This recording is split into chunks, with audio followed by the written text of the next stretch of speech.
merintis bisnis ini harus dari memang sudah gak punya kerjaan baru masuk HD. Kalau punya kerjaan, sambil-sambilan saja.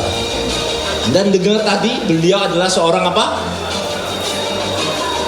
Seorang eksekutif manager, bahkan direktur di perusahaan Mercedes-Benz. Ya, dan hari ini singkat ceritanya beliau sudah menikmati hasilnya. Bahkan beliau kalau Anda mau lihat dengan usia yang sudah, saya gak berani ngomong lanjut ya, masih muda soalnya beliau itu masih semangat muda. Tapi beliau menikmati betul hidup, ya benar-benar hidup saya bilang ya. Hari ini di kota Semarang, nanti besok lagi TLW di Bali dan seterusnya dan seterusnya. Wah, luar biasa ya. Nah, kalau kita mendengar sharing dari beliau semuanya, tentu proses dulu dengan sekarang beda atau sama? Beda. Yang sekarang lebih mudah apa lebih sulit? Lebih mudah. Kenapa? Karena perusahaan sudah menyediakan semua perangkat supportnya untuk membuat Bapak Ibu semua untuk segera sukses di HDI. Ya, dibandingkan zaman saya dulu, ya harus mengikuti training berkali-kali, kemudian mengikuti acara sampai larut malam, dan semua itu suatu pembelajaran yang sangat luar biasa. Dan saya bersyukur juga karena saya bisa di HDI, anugerah dari Tuhan yang luar biasa, berkat yang luar biasa yang saya terima.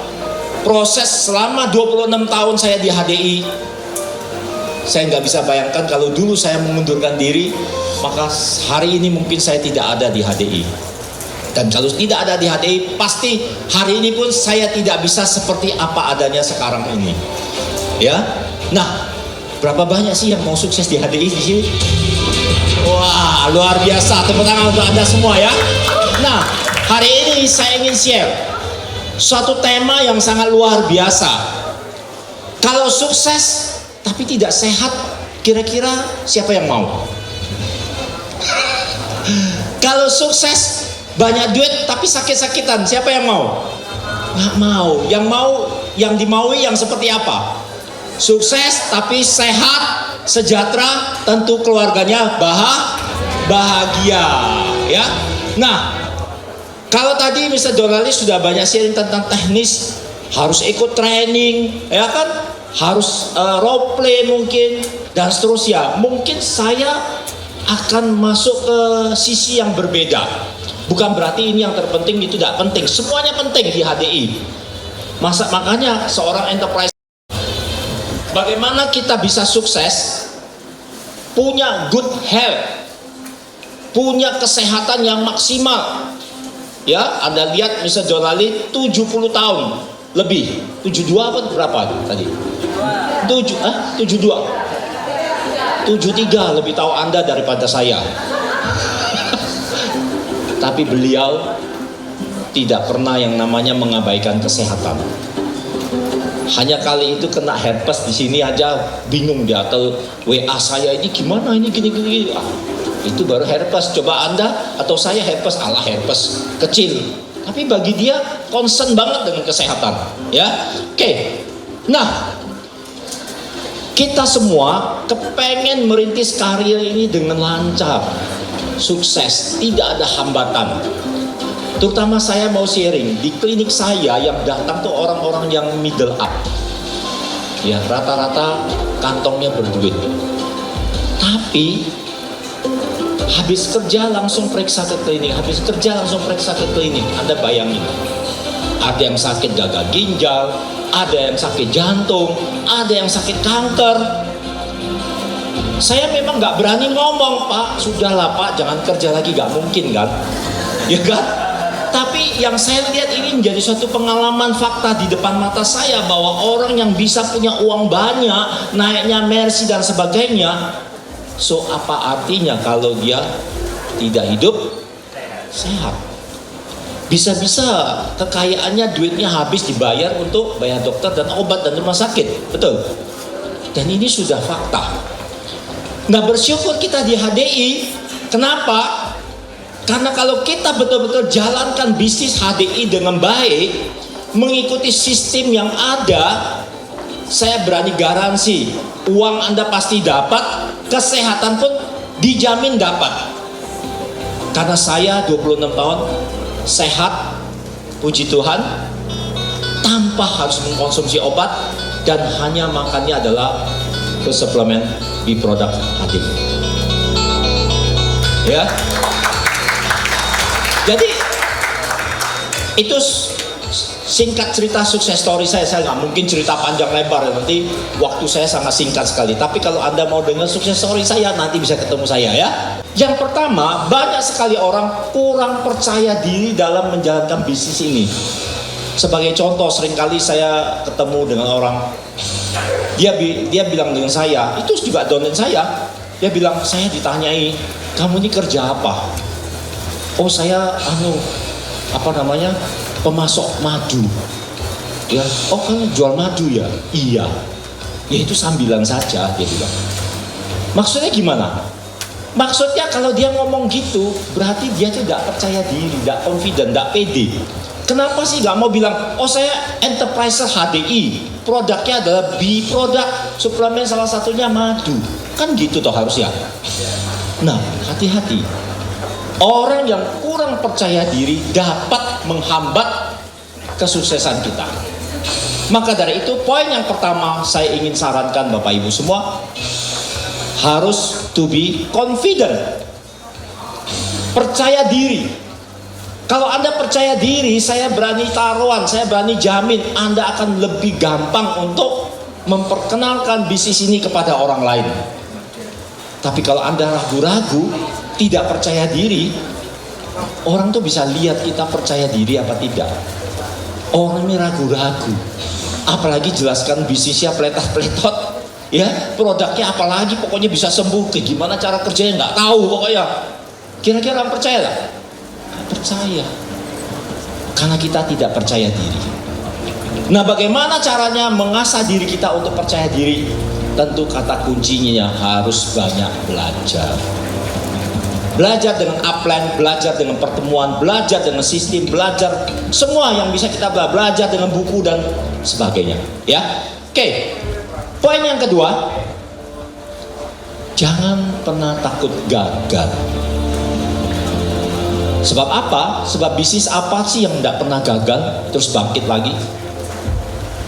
Apalagi di bisnis HDI. Oh, kita gagal loh, tidak ada sampai harta warisannya gugur semua, kan enggak. Oh, modal kita cuman waktu join zaman saya cuman 25.000. Ya, zaman sekarang cuma 50.000. Jadi jangan takut gagal. Anda lihat penemu-penemu yang hebat, gak usah jauh-jauh, listrik, lampu penerangan ribuan kali gagal, tapi dia bisa berhasil dan kita bisa menikmati hidup. Ya, jangan pernah gagal. Siapa yang takut gagal, maka dia telah membatasi kemampuannya. Dia telah membatasi kemampuannya. Padahal Tuhan sudah memberikan kita kemampuan yang unlimited. Ya, bahkan bisnis ini memberikan suatu kesuksesan yang unlimited bagi kita semua. Ya, ibaratnya Anda mau butuh berapa sih bonusnya, tinggal teken, Anda kerjakan jadi. Nah, yang celaka adalah butuhnya banyak, maunya banyak, tapi tidak mengerjakan. Ya, tidak mengerjakan. Itu yang jadi masalah. Ya, kalau ditanya mau sukses, mau. Ya, mau punya jaringan besar, mau belajar, mau, tapi saatnya ada pembelajaran, diajak untuk hadir di pertemuan, alasannya macam-macam. Sik lagi repot, sik lagi ngurusi anakku, sik lagi ngurusi bojoku, dan macam-macam. Ya, hati-hati, kita hidup harus membuat prioritas kerja. Ya, oke. Nah, kegagalan justru membuat kita mengerti apa yang harus dibenahi dan apa yang harus dipertahankan. Justru dengan kegagalan itulah kita belajar. Ya, kalau kita dibuat sukses terus, kadang-kadang bisa lengah kita. Tapi kalau kadang-kadang dicampakkan ke bawah, lalu kita merasa, aduh, saya harus bangkit lagi. Nah, itu kadang-kadang kliknya di situ, bangkitnya itu melebihi apa yang sudah kita pernah raih. Jadi percayalah, jangan pernah takut gagal. Dicoba, gagal, bangkit, gagal, bangkit, gagal, bangkit, gagal, bangkit. Ya. Poin yang ketiga, bekerja dengan tekun dan disiplin. Ada banyak orang tekun tapi belum tentu disiplin. Ya, ada orang disiplin tapi belum tentu tekun. Lalu kita harus bagaimana sih? Kerja keras, tekun, ulet, teliti. Seberapa besar kita membayar harga, itu hasilnya pasti sudah di tangan kita. Tidak perlu khawatir. Seberapa besar kita menjalankan bisnis ini, hasilnya sudah pasti ada di depan kita. Jadi tidak perlu takut, tidak perlu khawatir. Kerja keras 5 tahun, mungkin 10 tahun ke depan, dan saya yakin Anda akan berdiri di depan saya, di depan ini. Tidak hanya Startron, mungkin langsung jadi Royal Crown, Bapak Ibu semua. Ya. Nah, disiplin. Tadi saya mengatakan bahwa orang kerja keras tapi tanpa disiplin tidak akan juga, karena disiplin itu suatu jembatan. Ya, discipline is the bridge between goals and accomplishment. Jadi disiplin itu ada jembatan antara goals kita dengan pencapaian kita. Jadi kalau kita mau berhasil, memang kita harus disiplin dalam menata hidup kita, disiplin dalam bekerja, dan juga disiplin dalam memiliki suatu pandangan. Di hotel apa? Hotel Sagan. Kita sempat jalan pagi, ya, olahraga pagi, jogging atas prakarsa mentor kita Bapak Mulyadi Hartono. Semuanya ikut jalan semua, ya, pengen langsing, ya. Udah, berikutnya Jogja lagi. Wah, ini salah ngambil ini saya. Ini waktu ke Lavatur, ya. Nah, ini Medan, ini bukan Jogja. Jadi maksud saya menunjukkan foto-foto ini, kita harus bekerja tim. Caranya bisa bekerja tim gimana? Ya, kita harus masuk di dalam itu. Kita harus bergabung di sana. Ya, untuk melibatkan diri kita, membangun jaringan kita bersama-sama. Setuju? Setuju, ya. Sehingga kita bisa tetap stay healthy and be happy. Dan berikutnya, yang terakhir, jangan pernah berhenti untuk belajar. Pak Ibu, belajar itu tidak mengenal usia. Mau tua, mau muda, sebelum kita dipanggil Tuhan, kita tetap butuh belajar. Sampai hari ini loh, saya masih belajar. Saya masih belajar ilmu kedokteran, saya masih belajar bisnisnya HD bagaimana. Terus belajar. Karena belajar itulah kita bertumbuh. Membaca buku, mengikuti acara, ya apapun, sekecil apapun belajar. Termasuk saya bicara di depan ini, saya belajar. Saya belajar. Ya, jadi jangan pernah berhenti belajar. Dan Medcon pun masih belajar. Anda coba lihat. Medical konsultan HDI Anda itu loh di kota-kota masih belajar Medcon. Ya, juga rekan-rekan masih tetap belajar. Ini para diamond di atas yang sedang MLK, belajar tidak pernah hentinya. Jadi jangan punya persepsi kalau sudah peringkatnya tinggi nggak usah belajar lagi. No, ya. HDI punya prinsip apa? Filosofi live to learn, learn to love, love to live, atau live, learn, love to grow, untuk bertumbuh, ya. Oke.